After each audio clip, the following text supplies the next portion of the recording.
Hello दोस्तों, आज बात करें एलिफेंटा की गुफाओं के बारे में। एलिफेंटा की गुफाएं महाराष्ट्र के मुंबई से करीब 11 किलोमीटर दूर मुंबई बंदरगाह के घारापुरी में स्थित हैं। एलिफेंटा की गुफाएं 7 गुफाओं का सम्मिश्रण है, जिनमें 5 हिंदुओं की है तो 2 बौद्ध गुफा है।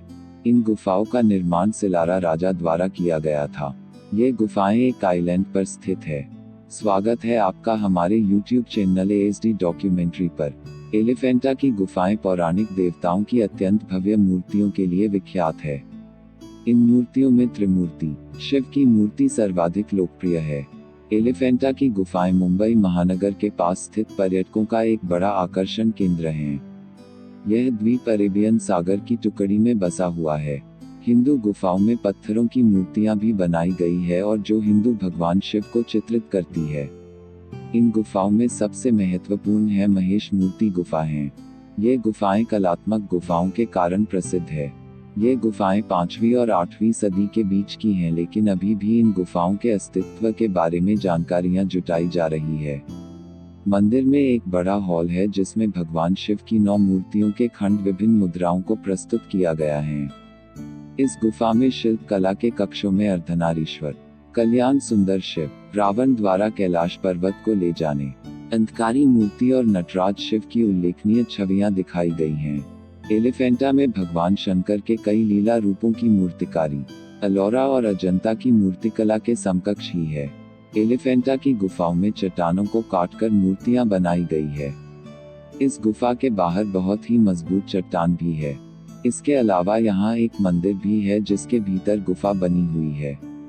एलिफेंटा झील के किनारे बैठकर आप द्वीप की खूबसूरती को निहार सकते हैं। मुख्य गुफा में 26 स्तंभ हैं, जिसमें शिव को कई रूपों में दर्शाया गया है। पहाड़ियों को काटकर बनाई गई ये मूर्तियां दक्षिण भारतीय मूर्तिकला से प्रेरित है। इसके अलावा यह भी कहा जाता है कि चालुक्य राजवंश राजकुमार ने जंग जीतने के बाद यहाँ भगवान शिव के विशाल मंदिर का निर्माण करवाया था। लेकिन बाद में जब यहाँ पुर्तगाली आए और उन्होंने पुरानी गुफाओं को छिन्न भिन्न करके हाथियों की मूर्तियां बनवाए, तो इस गुफा को घारापुरी गुफा से बदलकर एलिफेंटा नाम दे दिया गया। यूनेस्को द्वारा एलिफेंटा गुफाओं को विश्व धरोहर घोषित किया गया है।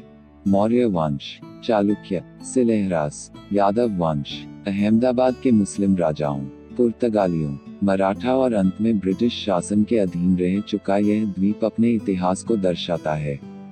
एलिफेंटा के बारे में लोगों का मानना है कि महाभारत काल में पांडवों ने निवास करने के लिए इस गुफा का निर्माण किया था। पुर्तगालियों को इन गुफाओं में हाथियों की बड़ी बड़ी मूर्तियां मिली थी, जिसके बाद उन्होंने इस स्थान का नाम एलिफेंटा रख दिया। एक कथा के अनुसार भगवान शिव के दानव भक्त बाणासुर इन गुफाओं में रह चुके हैं। परंपराओं और जानकारों के अनुसार ये गुफाएं मानव निर्मित नहीं है। एलिफेंटा की गुफाएं के पर्वत पर भगवान शिव की मूर्ति भी है। आर्कियोलॉजिकल सर्वे में यहाँ 4वीं शताब्दी के कुछ सिक्के भी मिले थे। चालुक्य, जिन्होंने कल्चुरिस और कोकण मौर्य को पराजित किया था, उनका भी ऐसा मानना है कि 7वीं शताब्दी के मध्य में इसका निर्माण किया गया है। मुख्य गुफा के निर्माण के अंतिम दावेदार राष्ट्रकूट थे, जो 7वीं शताब्दी के प्रारंभ और 8वीं शताब्दी के अंत में थे। एलिफेंटा पर चालुक्य साम्राज्य के सम्राट और बाद में गुजरात सल्तनत ने शासन किया, जिन्होंने 1534 में पुर्तगाल को आत्मसमर्पण कर दिया था। तभी से एलिफेंटा को घारापुरी के नाम से जाना जाता है। पुर्तगाली सैनिकों ने टारगेट के तौर पर शिव के विश्राम स्थान को ही चुना।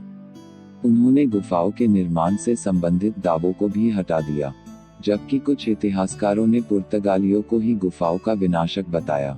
1970 में इसकी दोबारा मरम्मत की गई थी और 1989 में यूनेस्को वर्ल्ड हेरिटेज साइट ने इसे डिजाइन भी किया था। फिलहाल इसकी देखरेख आर्कियोलॉजिकल सर्वे ऑफ इंडिया कर रहा है। आज के लिए इतना ही। मिलते हैं अपनी नेक्स्ट वीडियो में। वीडियो को लाइक करें और चैनल को भी सब्सक्राइब करना ना भूलें। धन्यवाद।